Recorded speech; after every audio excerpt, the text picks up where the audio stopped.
You just realized your business needed to hire someone yesterday. How can you find amazing candidates fast? Easy. Just use Indeed. Stop struggling to get your job post seen on other job sites. With Indeed sponsored jobs, your post jumps to the top of the page for your relevant candidates, so you can reach the people you want faster. According to Indeed data, sponsored jobs posted directly on Indeed have 45% more applications than non-sponsored jobs. Don't wait any longer. Speed up your hiring right now with Indeed. And listeners of this show will get a $75 sponsored job credit to get your jobs more visibility at Indeed.com/kidsandfamily. Just go to Indeed.com/kidsandfamily right now and support our show by saying you heard about Indeed on this podcast.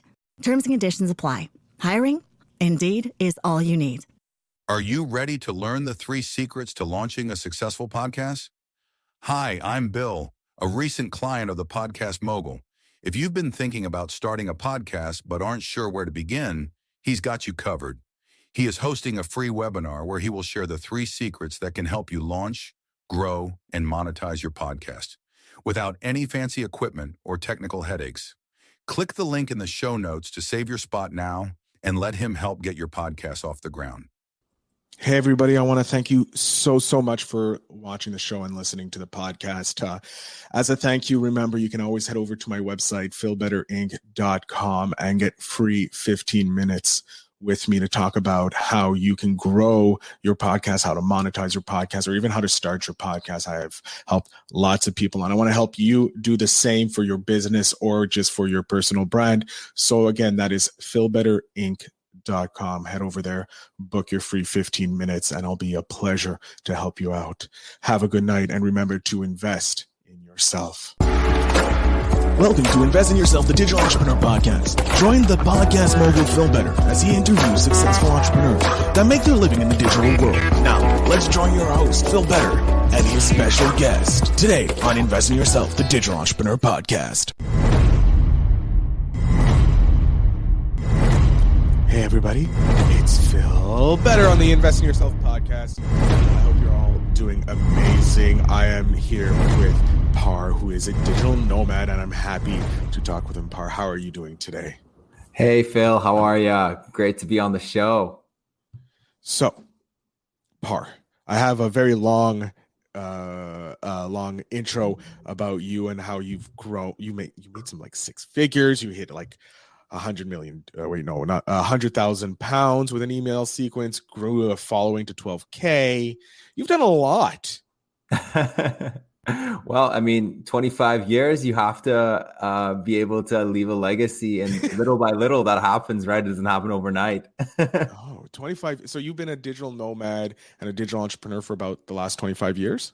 Well, I'm 27 years old right now, but okay. I just didn't count the first 2 years because, the brain's kind of developing. Okay. Now I understand. Okay.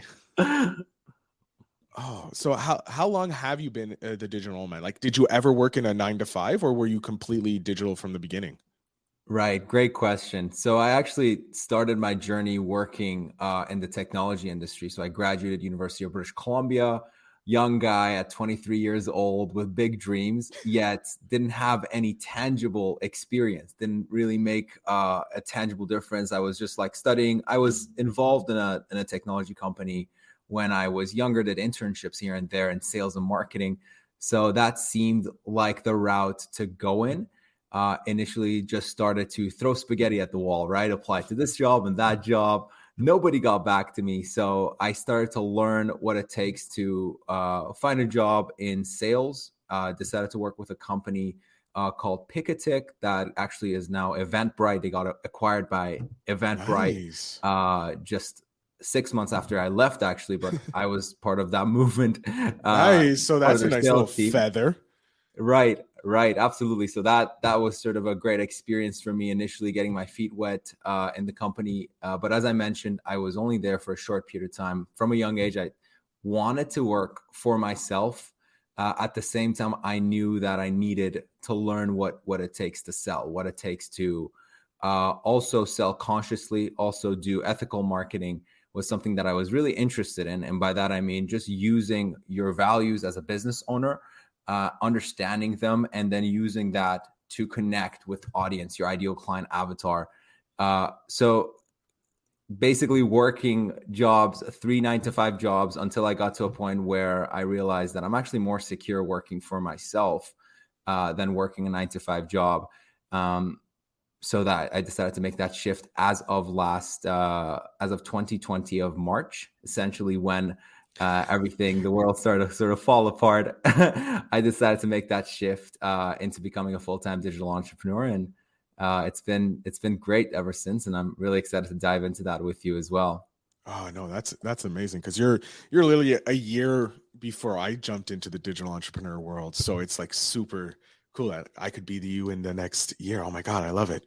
I'm slightly older than you, so I'm starting a little later than you, but it's fine. No For shame in sure. starting later. So your decision to be a digital entrepreneur was because you just didn't fit into the corporate world. You didn't feel that it was a place for you. Like most people in our age bracket, they don't feel the corporate world is for us. I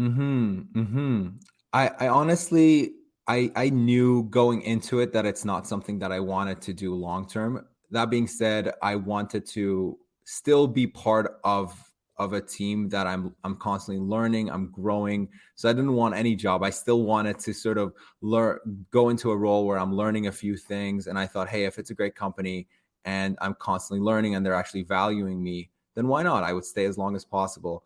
But that really wasn't the case.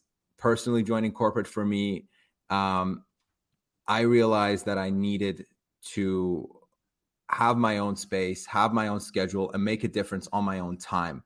And I got to that realization after working a year in corporate myself and getting Picketic at that time to funding and getting them into the door with Eventbrite. So that in of itself, I realized that I wanted to be part of a company that I was actually making the decisions and leading. And from that day, I realized, okay, well, I have to start. This is a seed that I have to water, that I have to grow day by day. I have to work at getting better at what I do at my job, because I know it's going to help me in the future and becoming a digital entrepreneur and actually becoming a champion for my own services, since I was doing business development mostly in my roles in corporate. Yeah. And so that you've launched your company, Mocho&co. That's right. Oh, good. I pronounced it right. correctly, right? Thank God. And I have to say, I love the website is a genius, because it is Mocho&co, and the way you have it, just genius. I love that. And the bunny rabbit too is great. I love that, because it shows that it's speedy, but also it's a fun place, because bunnies are fun, and so I love that. And you got branding, copyright, creative, and strategy for that stuff. What is it like becoming the number one, like a number one copywriter? Like we've had some previous copywriters on the show, but everyone's journey is a bit different. What got you into moving more towards copywriting? Yeah, that's a great question. So I studied international relations back in university. So, I've written so many papers in my university career. I know the feeling. Sociology major over here. Yeah, so you totally know what it's like. It's term papers after term papers. So going through that experience myself, I realized that, okay, well, writings, and it's funny because back when I emigrated to Canada from Iran when I was 13, I didn't know how to write. It was so scary to me. But here I was in university and studying international relations and whipping out term papers like the night before they were due. Which is never advisable to do. Which is there. That's right. That's right. Any kids listening to this? Yes. And going through that, I realized that, okay, well, what if I could really write for businesses? And I think part of business development in my roles, I did that through email. It was just another channel to get in touch with decision makers. But copywriting is a whole different league. When I started to do it, I started to realize, how can I put myself in the shoes of a potential buyer, and what's really important to them? And really with Mocho&co, we leverage processes that we've worked on for the past year, but really it's rooted in psychology. So we just take like what is attractive to the mind, to the logos, what is attracted to the pathos, which is the emotions, and what is attracted to the ethos, which is the values and the mission of the company. So once we have that understanding, and once we get all that information from a client, we then go ahead and write copy that is really rooted in psychology. And I can't say that I've only worked and learned this myself. I've learned from other masters in the industry like Stefan Georgi. So I've consistently tried to invest in myself and try to invest in myself in copywriting and business strategy, so that I can help conscious businesses, conscious entrepreneurs to amplify their impact and income at the same time. And that's really the mission and the essence of Mocho&co.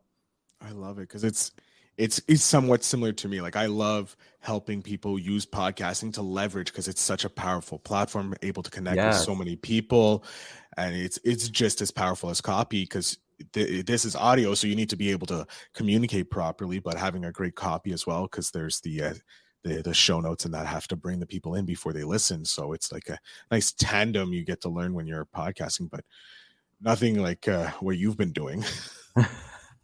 How is copy translated in your business? How is it important in your business specifically? So you need to, because you're like, this podcast can go up to an hour long. So I'm asking an hour of your time to be listening to it. And then I have to make sure that the audio is valuable so that you can hear me properly. It doesn't sound grainy. It's not raw. The connection as well. And for video as well, but then you have to get new audience members. I have to write an interesting copy for them to be engaged enough to come into it. So I have to have those value hooks in it. Like I can't just spam my link, because that's not going to, who's going to click on the link? Like I'm not going to click on that. You're saying it's for everybody, because this podcast is for people looking to become digital entrepreneurs. I have to find out where those people are. Oh, where are they? They're in groups for digital entrepreneurs. So I go in and I see, oh, I'm interested in copy. So I'm like, oh, I interviewed Par. He runs this amazing company. He told us this thing about this thing and about this, about copy and how you can start doing it. If you're interested, here's, I can put the link to the rest of the episode. So I'm putting that value there, that copy there, to entice people in to at least listen to the episode so I can get more downloads. And then I can go to sponsors and say, look, this is how many downloads I get. How much do you want to pay, or how much do you think these values are? Because these are the type of individuals. Like for me, the people who listens to this podcast, like I know who he is. And I know he's going to be using entrepreneurial things. So I would go look for brands that deal with entrepreneurs, because that's their ideal audience, their ideal client is my ideal listener. So it's like working in tandem to get that. So you need to have that good copy so you can get those numbers to boost it up.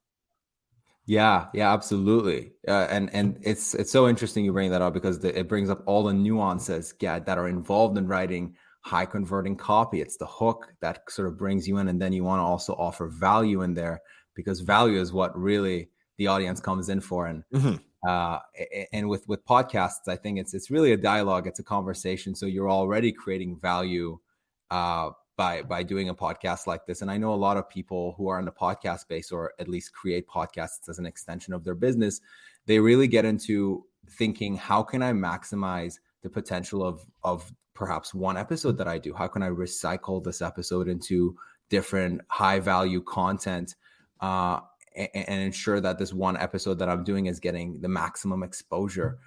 So I work with one client, Total Mental Performance. They're a mental performance coaching business. And he, Kieran himself, the founder, is quite successful and quite hardworking at what he does. And he's been able to take his podcast episodes and really scale them to his audience. And it's been really making a big difference in his business by just taking this micro content, extracting the value, putting subtitles there, ensuring that it's getting the maximum exposure.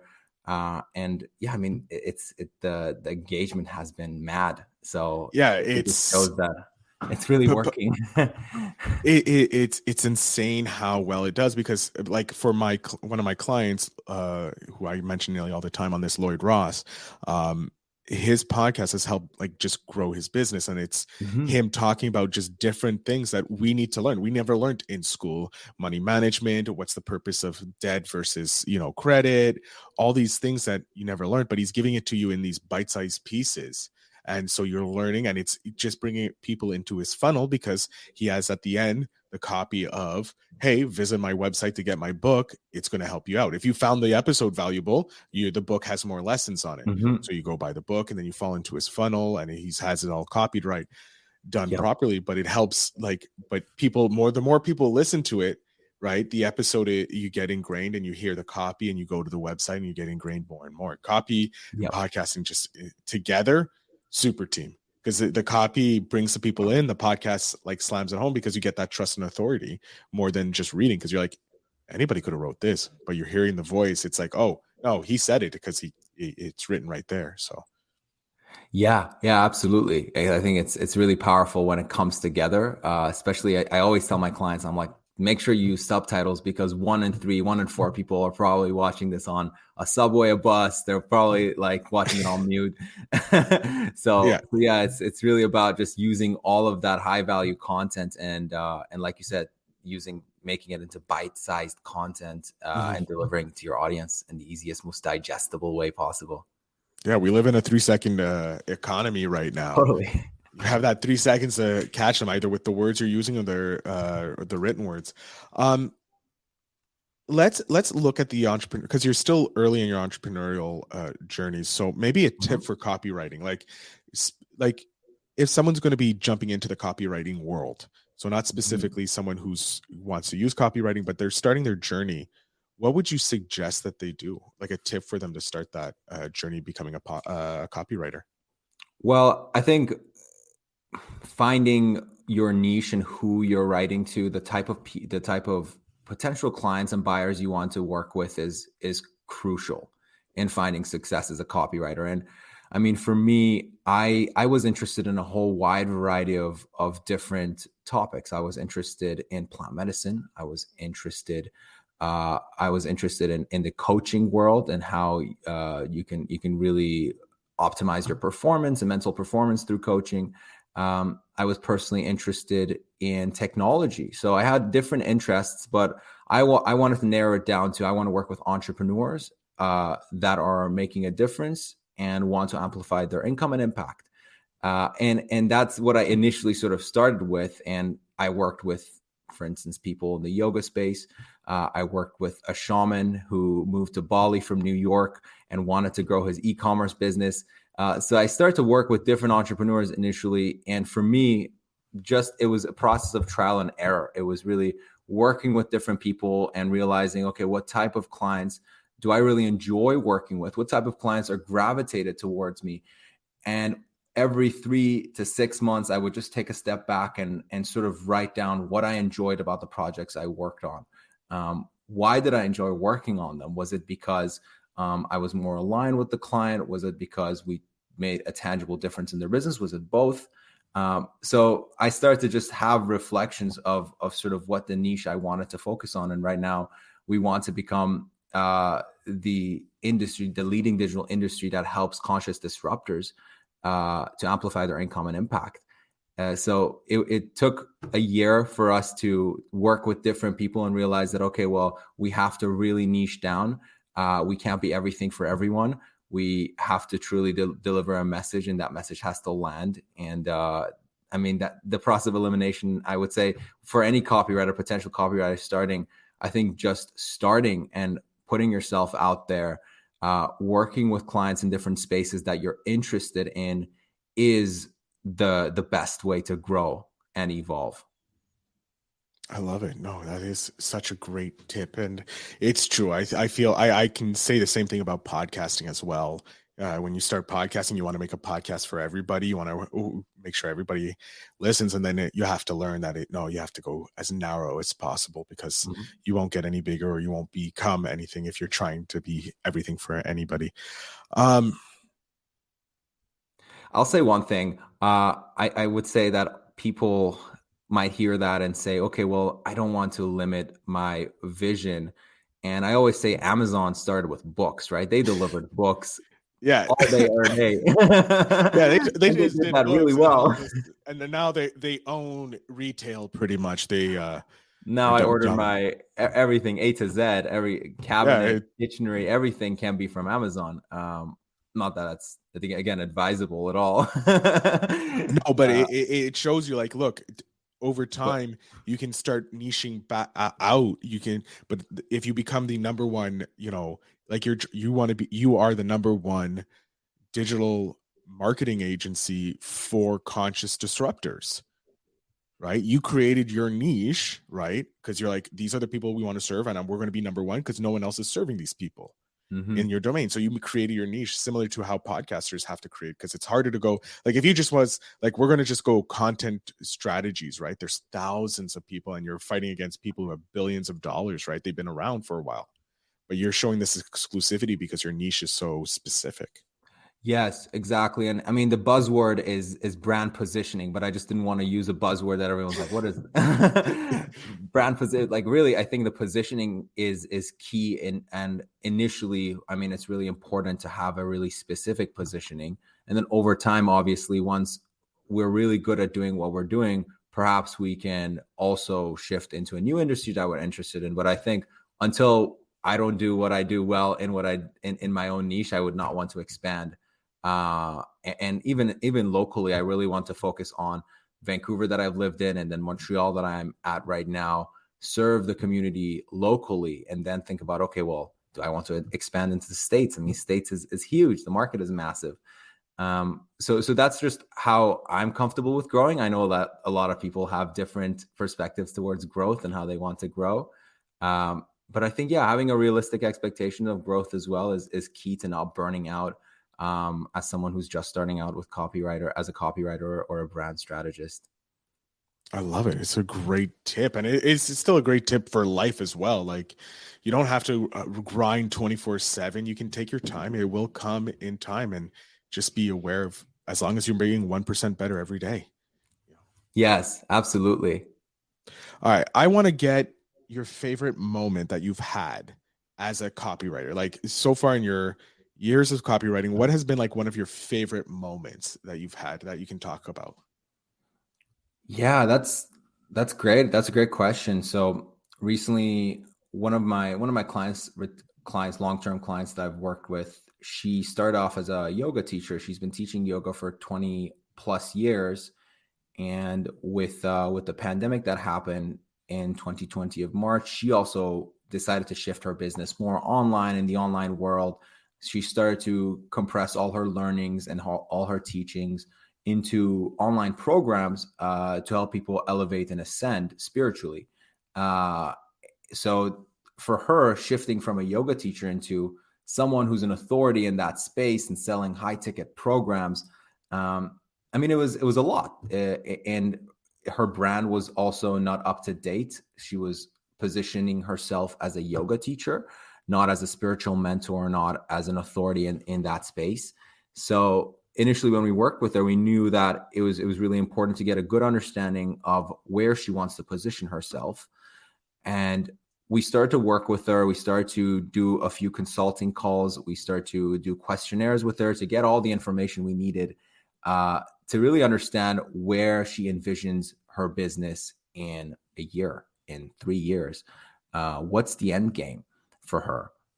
And after we had all that information, we started to develop a strategy for her where she's creating a lead magnet, which is a 7-day spiritual reset to conscious connection. So essentially, she's offering value to all her audience upfront. People go through this email sequence. And throughout the email sequence, at the end of the email sequence, there's also call to action, sending the visitors to different offerings that they can sign up for and get to know Heather better at a deeper level, working with her. Heather Ivani is the person I'm speaking about. Now I need to tag her in the episode. Okay, good. That's great. Yeah, I'd be happy to share that with you. So for me, after working with her for 3 months and developing the lead magnet, updating her brand, making sure that her sales offering, her offerings have a clear sales page, a clear messaging, she was able to scale her business to $40,000 a month. And that was huge for us when we heard that. We were like, wow, that's incredible. And she has kids. She's she's just seen such a big difference in how many hours she's spending time with her family. She's like, I don't want to spend any more than 30 hours a week.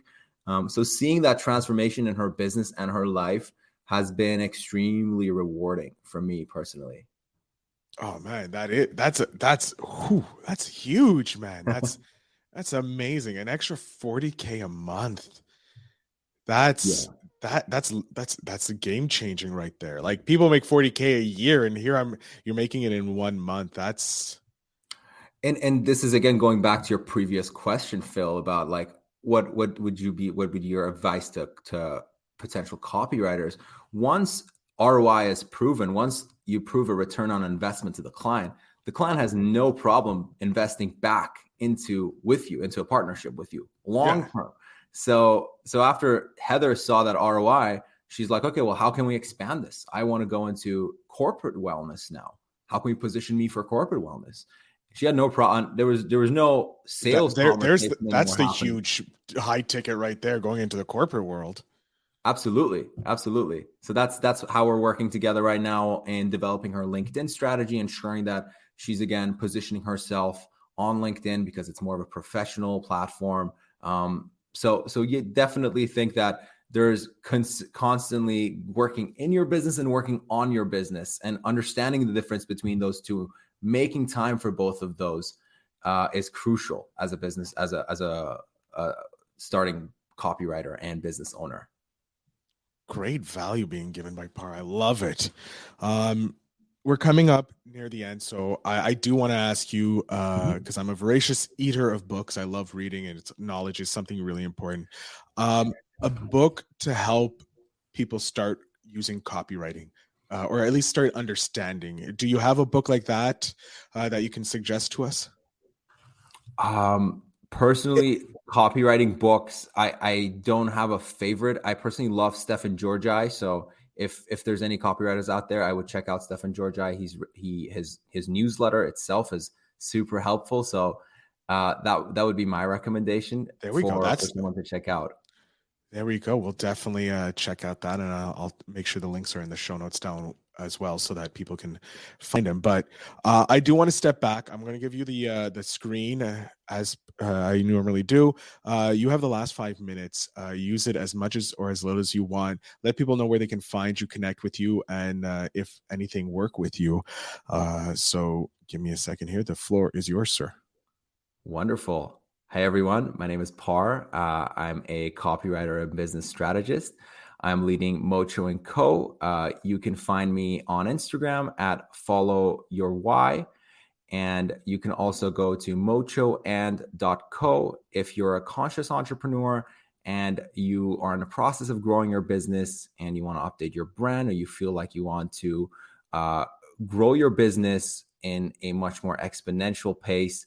We should definitely get in touch. We should talk. I look forward to connecting with you. Awesome. Thank you so much, Par. It was a pleasure talking with you, and thank you so much for spending your evening with me tonight. It is a little late. So thank you again for sharing your story with us.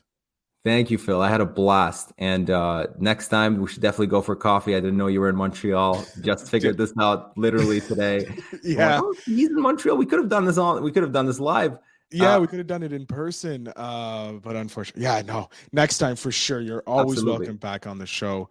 To my audience, make sure you check out the links down below to connect with Heather, the amazing yogi spiritual master that Par is helping, as well as checking out Par's stuff if you are that conscious, disrupting entrepreneur that I know some of you are who are listening. So the show notes will have all the links for him. And remember, everybody, to invest in yourself, because it's the best investment.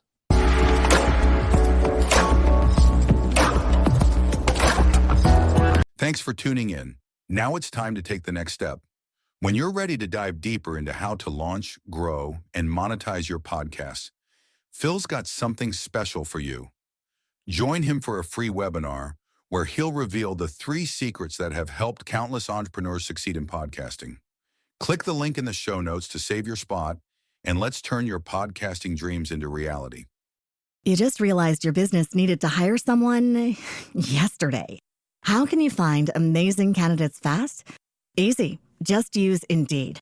Stop struggling to get your job post seen on other job sites. With Indeed sponsored jobs, your post jumps to the top of the page for your relevant candidates, so you can reach the people you want faster.